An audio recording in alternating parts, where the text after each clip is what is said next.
우리 옆에 분과 인사하겠습니다. 예수님 부활하셨습니다.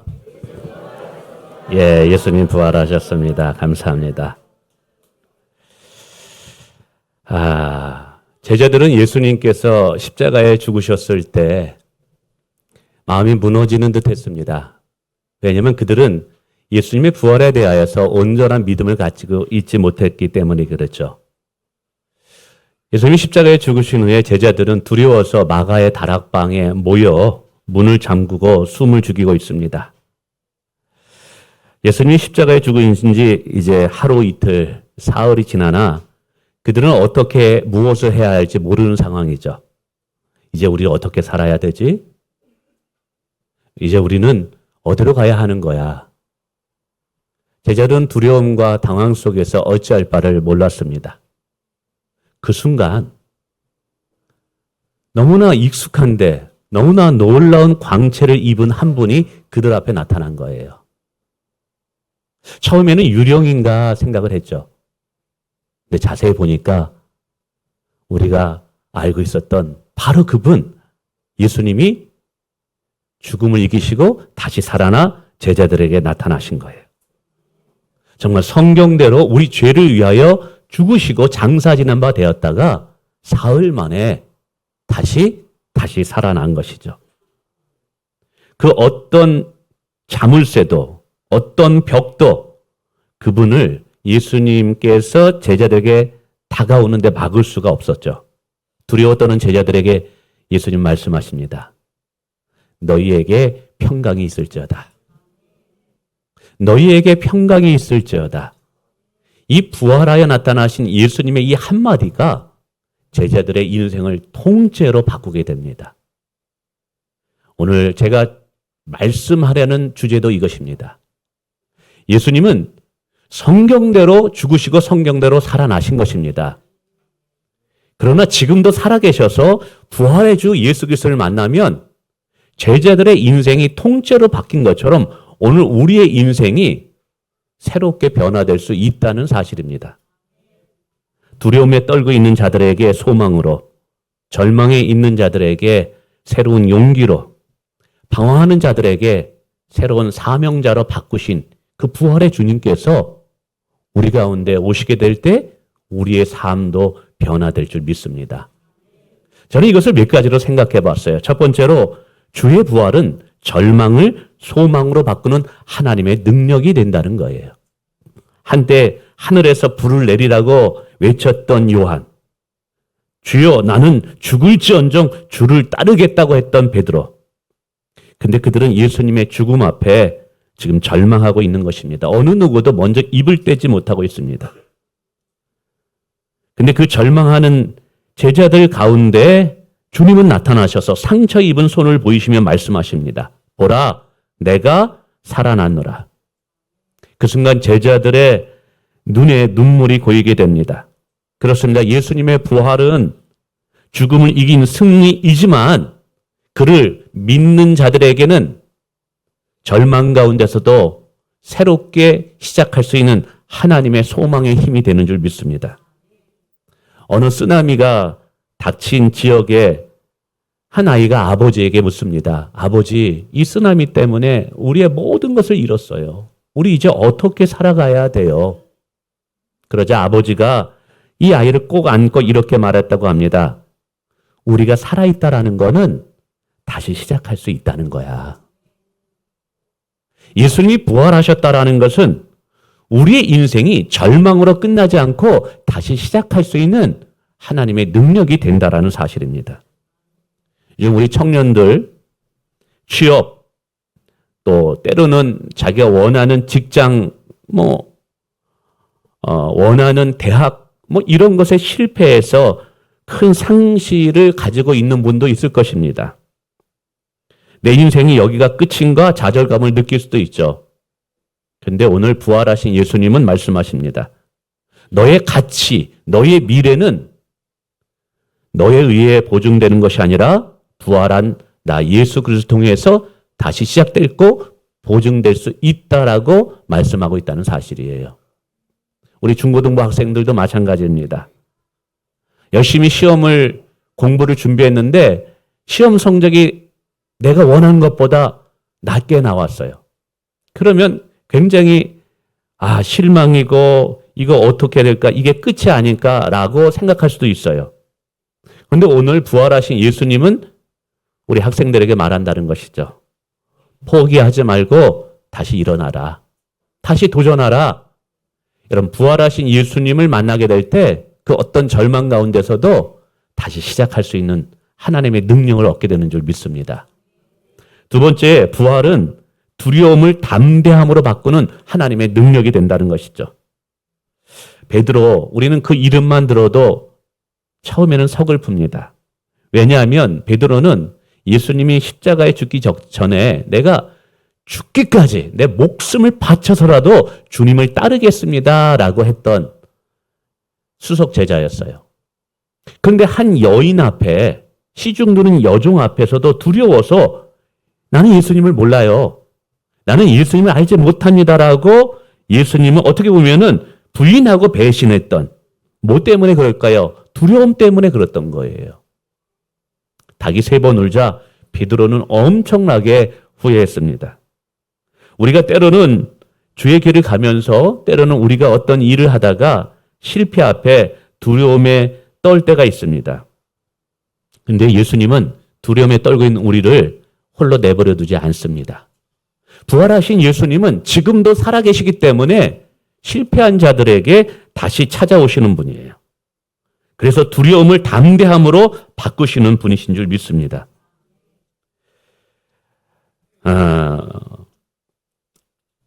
우리가 알듯이 베드로, 이 베드로는 예수님이 십자가에 죽으실 때 도망칠 뿐만 아니라 두려움에 떨어서 마가의 다락방에서 나오지 못했던 자예요.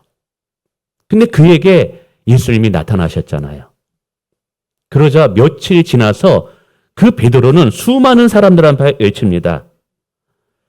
너희가 십자가에 못 박힌 예수를 하나님이 살리셨다. 우리는 그 일의 증인이다 라고 고백했다는 것이죠. 베드로의 이 두려움을 담대함으로 바꾼 그 능력의 원천이 무엇이냐? 부활의 주 예수 그리스도였다는 사실이죠. 중국에는 삼자교회라는 것이 있습니다. 공산당 정부에 허락된 한도 내에서만 공식적으로 예배드릴 수 있는 교회가 삼자교회예요. 그러나 그 교회는 모든 재정이나 교육이나 모든 것을 공산당에 의해서 통제를 받습니다. 그러니까 신앙을 하나님 말씀대로 믿을 수가 없는 거예요. 처음에 삼자교회 다녔던 한 청년이 성경을 통해서 부활하신 예수님을 만난 거예요. 그런데 공산당에 의해 가르치는 그 신앙교육이 잘못됐다는 것을 깨닫고 다니던 교회를 포기하고 지하교회에 들어가서 신앙생활을 하게 됩니다. 지하교회는 공산당의 가르침대로 신앙생활하는 것이 아니라 말씀대로 신앙을 하다 보니까 공산당원들이 발굴하고 교회를 불태우고 믿는 지도자들을 다 감옥에 가두게 됩니다. 이 청년은 부활하신 예수님을 만난 다음에 죽음도 두려워하지 않고 내가 말씀대로 믿어버리라 그러는 중에 붙잡히게 됩니다. 수많은 공산당원이 쳐들어와서 이 교회를 쑥대밭으로 만들게 됐죠. 붙잡혀가던 한 청년이, 이 청년이 외칩니다. 예수님은 부활하셨습니다. 그분은 살아나셨습니다. 지금도 살아계십니다. 이 한마디의 외침이 두려움 속에 신앙생활했던 지하교회의 성도들에게 두려움을 넘어서는 담대함을 심어줬다라는 것이죠. 사랑하는 성도 여러분, 부활해 주는 두려움에 떨고 있는 자들에게 담대함의 용기를 주는 하나님의 능력이 됨을 믿습니다. 우리 청년들 같은 경우도 어쩌면 지금 사회에 진출하면서 모든 게 경쟁이에요. 과연 나는 이 경쟁 시대에 살아남을 수 있을까? 우리 중고등부 학생들도 시험 보고 나서 너 몇 점 맞았니? 몇 점 맞았니? 이게 등급이 정해져 있어요. 경쟁에 뒤처지면 나는 퇴보될 수밖에 없고 실패자, 루저라는 칭호를 받게 됩니다. 저는 그런 것들을 이길 수 있는 능력이 무엇이냐? 부활의 주님을 만나는 것이라고 생각되어집니다. 부활의 주님을 만나면 주님께서 말씀하실 거예요. 넌 혼자가 아니야. 내가 너와 함께하고 있어. 내가 너를 도와줄 거야. 두려움을 이기고 용기 있는 삶을 살아가는 것은 오늘 제자들과 같이 부활의 신앙을 가지는 것인 줄 믿습니다. 세 번째, 주의 부활은 방황하는 자를 사명자로 바꾸는 하나님의 능력이 된다는 것이죠. 예수님의 두 제자가 예수님이 죽고 나서 실망하여서 고향으로 돌아갑니다. 그 고향으로 돌아가는 중에 엠마오라는 지역을 지나치게 됩니다. 그들은 예수님의 십자가의 죽음 앞에 너무나 낙심이 된 거예요. 그렇게 믿었던 예수님, 그렇게 신뢰했던 예수님이 죽으니까 우리는 이제는 끝이야. 이제 고향에 돌아가서 다시 농사나 지어야 되겠다. 근데 그 길에 낯선 한 사람이 동행하게 됩니다. 그 한 사람은 이 두 사람에게 성경을 풀어주고 떡을 주며 자신을 드러냅니다. 이때 성령을 통해서 제자들이 깨닫게 됩니다.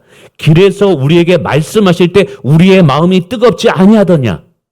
부활하신 예수님께서 사명을 잃어버리고 집으로 돌아가는 그 두 제자에게 나타난 거예요. 부활하신 예수님을 만나고 나서 그들은 다시 한번 사명이 불타올랐던 것이죠. 그리고 다시 예루살렘으로 돌아가게 됩니다. 또한 대표적인 사람이 베드로입니다. 내가 죽기까지 주님을 따르겠습니다. 내 생명을 다해서 주님을 따르겠습니다. 그러나 세 번 예수님을 부인합니다. 이것이 너무나 낙심되어서 베드로는 어부로 돌아가게 됩니다. 갈릴리에 가서 그물을 던지고 있는데 바로 그때 예수님이 나타나신 것이죠. 예수님인 줄 알고 그물을 버려두고 겉옷을 버려두고 바다 위로 강 위로 뛰어 들어가서 헤엄쳐서 예수님 앞에 나옵니다. 이때 예수님은 베드로를 책망하지 않습니다. 단 하나 묻습니다. 내가 나를 사랑하느냐? 내가 나를 사랑하느냐? 그러면서 말씀하시죠. 내 양을 먹이라, 내 양을 치라. 여러분, 부활의 주는 방황하는 인생에 우리의 삶을 어디에 우리의 삶을 드려야 되는지 우리의 삶의 방향과 목적을 제시할 수 있다는 거예요. 지금 많은 사람들이 내가 무엇을 위해 살아야 될지 어떻게 살아야 될지 무엇이 가치 있는 삶인지 몰라서 방황하는 수많은 사람들이 있습니다. 너 커서 뭐가 될래? 너 앞으로 무엇하며 살래? 아직도 젊은이들이 우리 청소년들도 내가 무엇을 위해 살아야 할지 모릅니다. 근데 저는 확신합니다.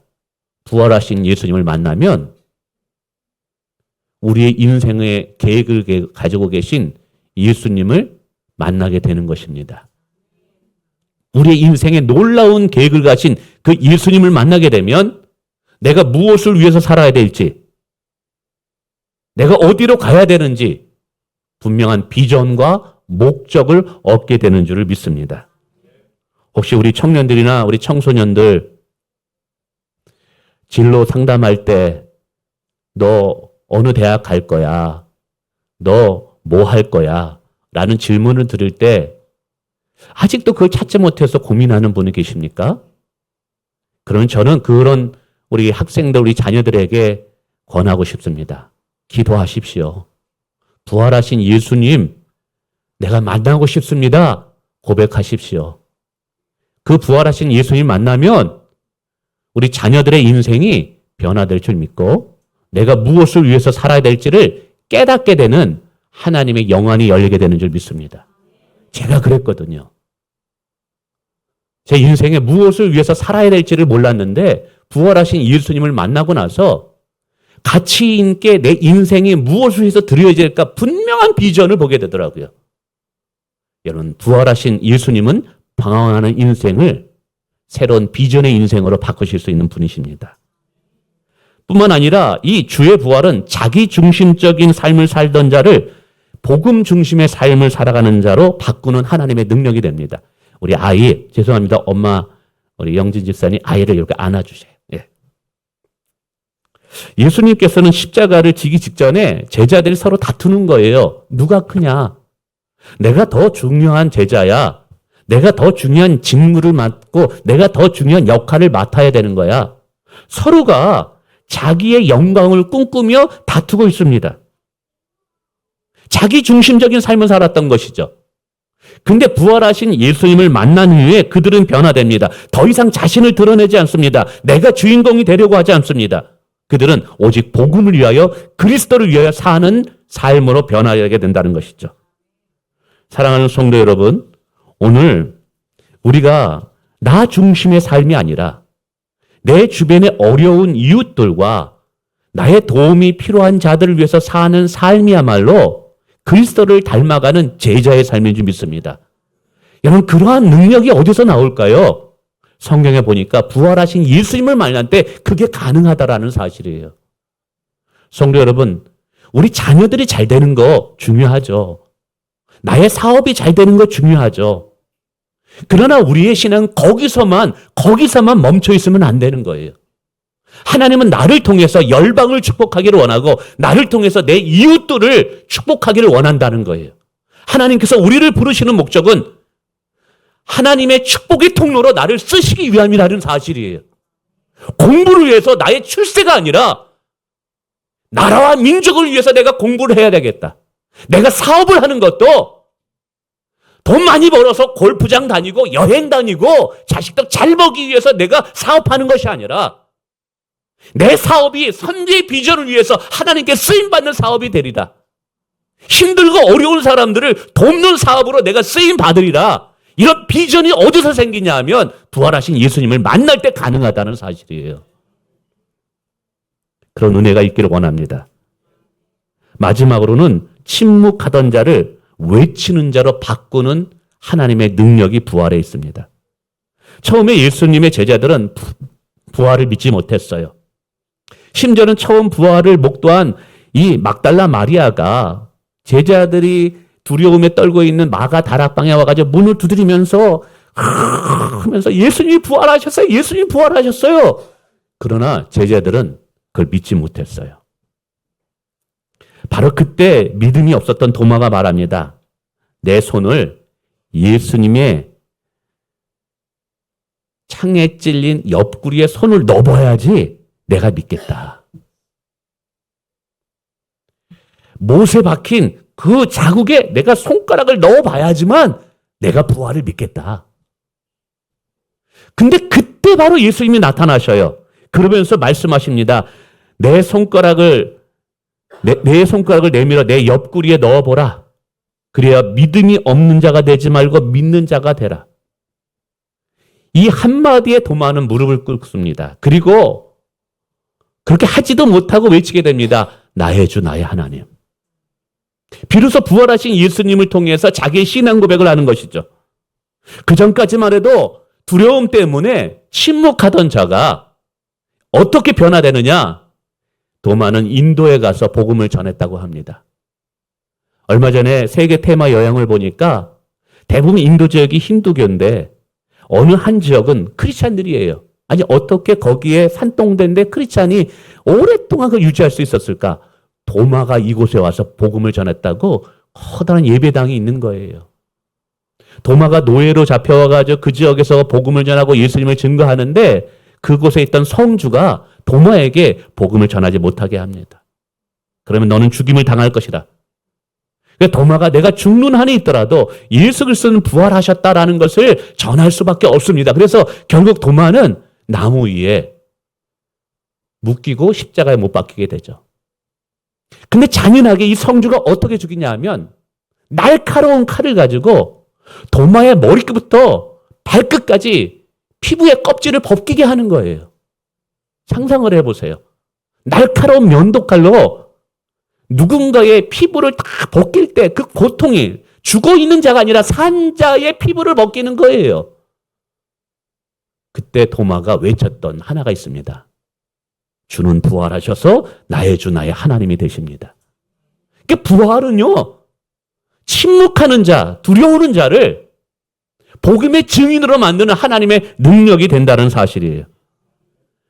우리가 전도할 때 참 예수 전하기가 쑥스러울 때도 있고 교회 안에서는 신앙 얘기, 은혜 얘기, 예수님의 얘기하는데 믿지 않는 자들 속에 가서는 그런 신앙 얘기가 하기가 굉장히 어려울 때가 있어요.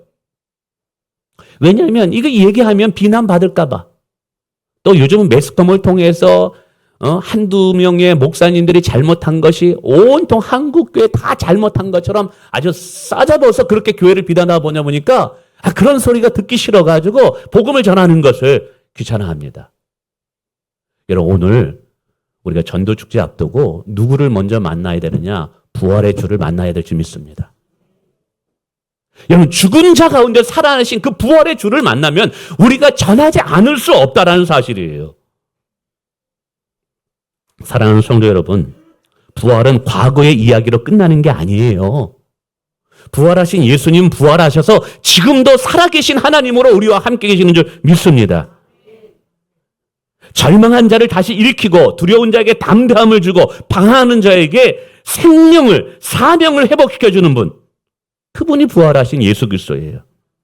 혹 지금 마음의 어려움 때문에 낙심되고 절망 가운데 있는 분 계십니까?